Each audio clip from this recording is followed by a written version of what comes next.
So a lot of folks that say they love Jesus have a hard time telling the difference between a lover and a prostitute. So a lot of my life has been spent in full-time ministry, traveling around the world the last few years. And there's a saying that gets tossed around about church history, and for the most part, I agree with it. Christianity started in Palestine as a fellowship. It moved to Greece and became a philosophy. It moved to Italy and became an institution. It moved to Europe and became a culture. And it came to America and became a business.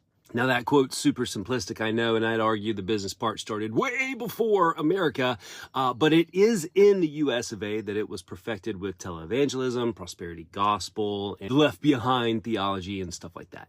And before going further, it's important to draw a line. Christianity and Christ are not the same thing. Jesus is the same yesterday, today, and forever. That's Hebrews 13:8. But Christianity, as in the religion derived from the teachings of Jesus Christ, that changes all the time. And even a simple glance at church history, warts and all, will bear that out.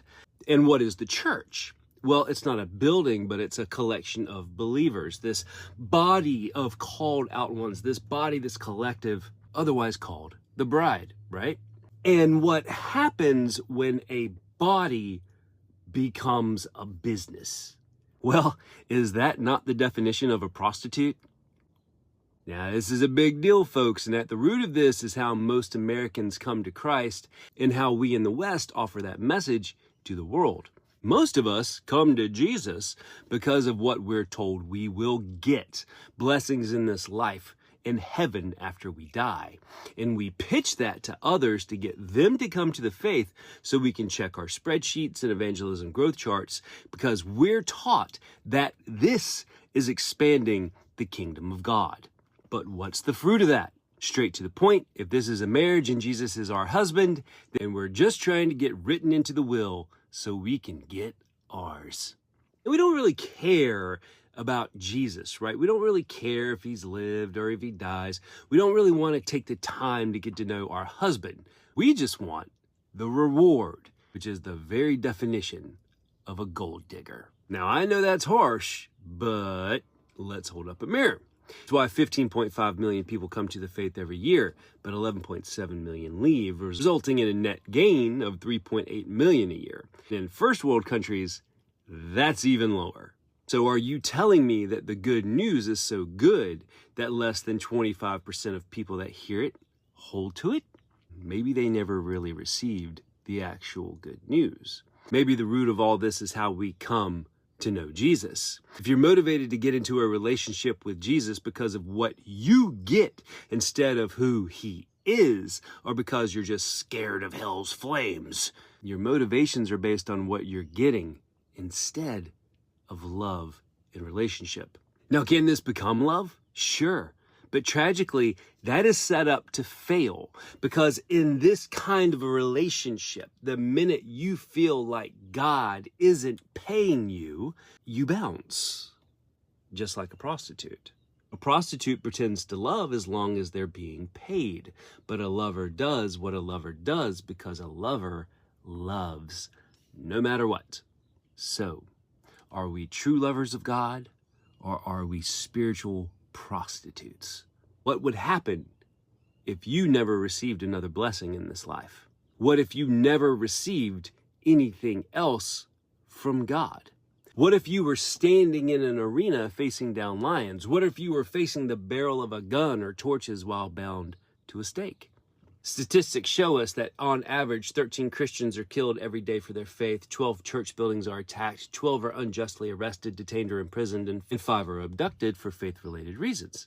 What if that was you? Would you still proclaim love for Jesus, that he is good, that God intends to prosper you?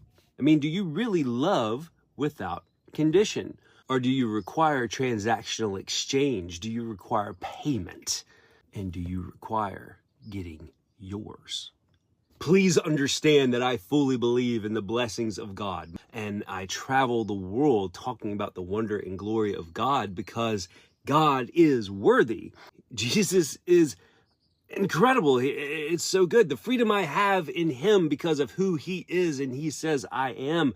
I need everyone to know how beautiful my bridegroom is. And I know he is radically in love with me and you. And I'm not perfect. There are many days that I get angry with God, okay? That I think things aren't right. And I question heaven. I shake a fist at the sky.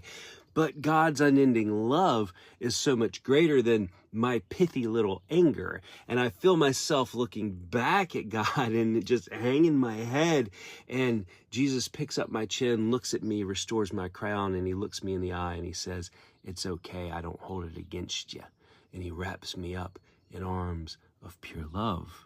Jesus deserves my love. Jesus deserves your love because he is beautiful and he is God. He is giving you the very breath in your lungs. Your very existence is because he spoke this universe into existence. He's the same yesterday, today, and forever. And he is so in love with us. But we've got to get outside of ourselves and examine and look at our own motivations.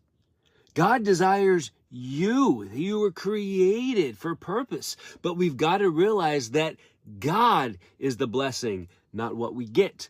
The things that we get are a nice byproduct, but they should never be the source or reason for our love.